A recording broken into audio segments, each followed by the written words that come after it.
खरी आहे बर का परिस्थिती आताची सध्या जी चालू आहे का नाही ती खरंच खरी परिस्थिती आहे।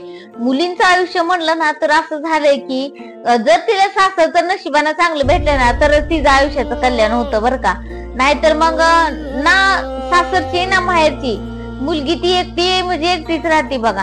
कारण का माहितीये का जे दुःख जी वेदना जी काय असतंय ना ती शेवटी त्या मुलीला एकटीला झेलायचं असते की प्रत्येक वेळेस काय घ्यायचं रडगाणं चाललंय। पण एका मुलीची अपेक्षा आणि एका मुलीचं मन आणि दुःख कधी जाणून घ्यायचा तुम्ही प्रयत्न केलाय का?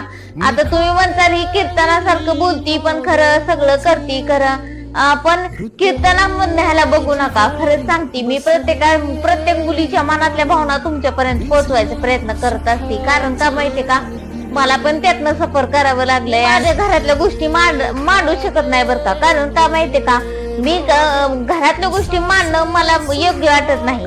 मी ज्या गोष्टी मी माझ्या अनुभवलेल्या आहेत त्या अनुभवातनं दुसऱ्या मुलींना काय त्रास होऊ नये म्हणून मी ह्या गोष्टीतनं तुमच्यापर्यंत हे बोलायला म्हणजेच की ह्या गोष्टी पोहोचवायला प्रयत्न करते। बाकी माझं दुसरं काही सुद्धा मनापासून हेतू नाही ना। मला युट्यूब वरती मला काय जे लय फेमस व्हायचं नाही किंवा लय मला काहीतरी घबाड मिळवायचंय असं माझं हे बिलकुल हेतू नाहीये। कुठेतरी वाटतंय मला माझ्या आता मला एक मुलगी आहे बर का। डोळ्यात अश्रू येतात माझ्या प्रत्येक गोष्टीला बोलताना। परंतु जी मी माझ्या मुलीचा विचार करते ना की ज्यावेळेस ती मोठी होईल मी फक्त आणि फक्त त्यासाठी पॉझिटिव्ह गोष्टी बघत असते। कारण मला तिला मोठं करायचंय तिच्यासाठी शिक्षण तिला चांगल्या पद्धतीत द्यायचंय, तिला चांगले संस्कार द्यायचंय, तिला एखाद्या चांगल्या पोस्टवर तिला मला न्यायचंय आणि तिला शिकवून तिला एवढं चांगलं घडवायचंय ना की तिनं माझं नाव तर मोठं केलंच पाहिजे। माझ्या म्हणजे आम्हाला नवरा बायकोचं तर म्हणजे नाव मोठं केलंच पाहिजे आणि असं तिला घडवायचंय की तिला कुणाची गरज नाही पडली पाहिजे की तिनं कुणापाशी हात पसरला नाही पाहिजे।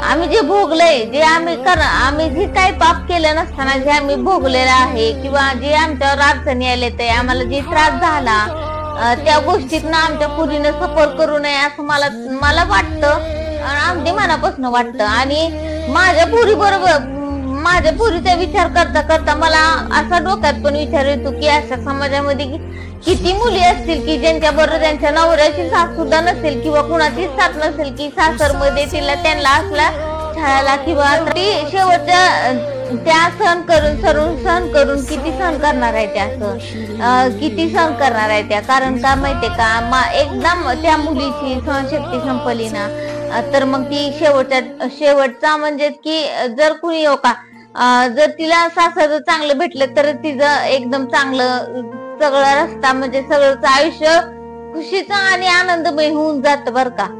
पण तिला सासर जर चांगलं नाही भेटलं ना तर माहेरची पण आपली नसते ती आणि सासरची पण आपली नसते ती। कारण माहेर मध्ये आपली लोक अशी भेटली ना तर मग लय अवघड होऊन जात त्या पुरीचं। म्हणून मला मी माझ्या घरातला प्रत्येक व्हिडिओ तुम्हाला मांडला असता, प्रत्येक माझ्या बरोबर काय झालेलं होतं काय नाही हे सगळ्या गोष्टी मांडल्या असत्या।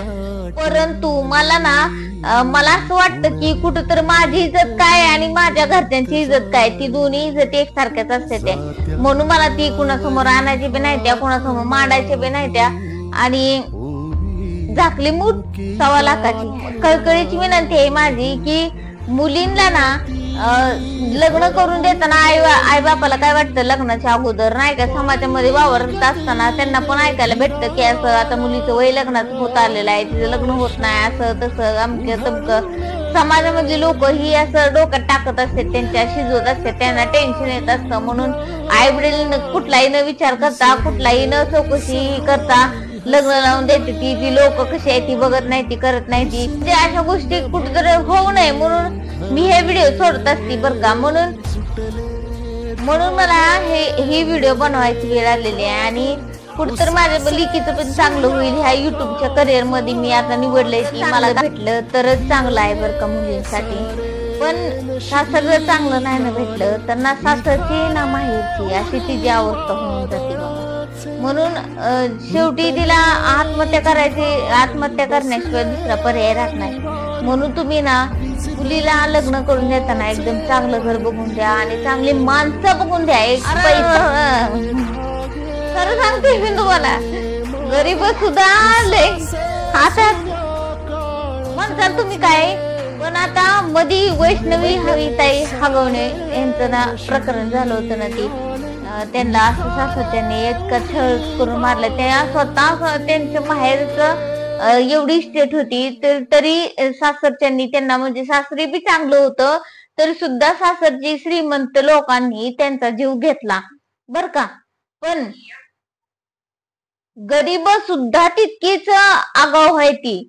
तुम्ही म्हणू नका की एखादा, आता मी बरेच रील वगैरे बघितले तर की गरीबा घरचा असू द्या, चटणी भाकर करून असू द्या, पण नाही नाही नाही, गरीबा घरची सुद्धा चौकशी करत जावा आणि गरीबा घरची सुद्धा सगळं बघत जावा की तिथं पण तुमच्या मुलीला सुख भेटेल का नाही, प्रेम भेटेल का नाही, आदर भेटेल का नाही पहिली गोष्ट तर. आणि तुमचं मूल जे तुम्ही इतकं प्रेमानं वाढवलेलं असतंय ती सुखरूप राहील का नाही, नांदेल का नाही याचा विचार करा आणि मगच लग्न करा. कारण कसं आहे माहितीये का, एकदा जर तिचं आयुष्य बिघडलं ना, बिघडलं शेवटी तिला मग ना दुसरं काय नाही, शेवटच्या टोकापर्यंत जाते ती मुलगी, आयुष्य संपवण्याच्या टोकापर्यंत जाते. परंतु शेवटी ती ह्या गोष्टीचा विचार करते की मी आता एक मुलगी पण नाही आणि एक सून पण नाही राहिली, पण मी एक आई पण झालेली आहे आता. हे गोष्टीचा विचार करून ती जगत असती आणि कुठंतरी आपलं स्वतःचा अंतही ती रोज बघत असती. त्यामुळं लग्न करून देताना प्रत्येक मुलीच्या आई वडिलांनी नक्कीच ह्या गोष्टींचा विचार केला पाहिजे आणि मगच लग्न केलं पाहिजे बरं का त्या मुलीचं. तर मग तुम्हाला मंडळी आजचा व्हिडिओ कसा वाटला, आणि तर तुम्हाला व्हिडिओ आवडला असेल तर मला नक्कीच सांगा आणि व्हिडिओला आपल्या लाईक करा, शेअर करा आणि तुमच्या महाराष्ट्र ताईला पुढे जाण्यासाठी मदत करा. आता सध्या पाऊस लय पडतोय बघा, आता पण पडतोय, भयंकर पडतोय. कारण पावसाळा बंद झाला की मग आपण बाहेर जाऊन शूट करणार आहे. बाहेर पण गेल्यानंतर मी व्हिडिओ काढत जाईल, म्हणजेच की तुम्हाला बघायला बी चांगलं वाटेल. आणि कसं माहितीये का, आता पावसाळा चालू असल्यामुळे घराच्या बाहेर पण पडता येत नाही ना, आणि बाहेर पडायचं म्हटलं तरी आपल्या पण बरोबर कोणतरी लागतंय, म्हणजे बाहेर जायचं म्हणलं तरी मिस्टर वगैरे बरोबर लागतात. त्यामुळे पावसाळा बंद झाला की आपण बाहेर जाऊन नक्कीच व्हिडिओ बनवणार आहे. आणि आपल्या प्रिय होळ्या चॅनेलला नक्कीच सबस्क्राईब करा आणि बेल आयकॉनला क्लिक करा, जेणेकरून तुम्हाला नोटिफिकेशन पडत राहील आणि माझे नवनवीन व्हिडिओ तुम्हाला भेटत राहतील. आणि धन्यवाद.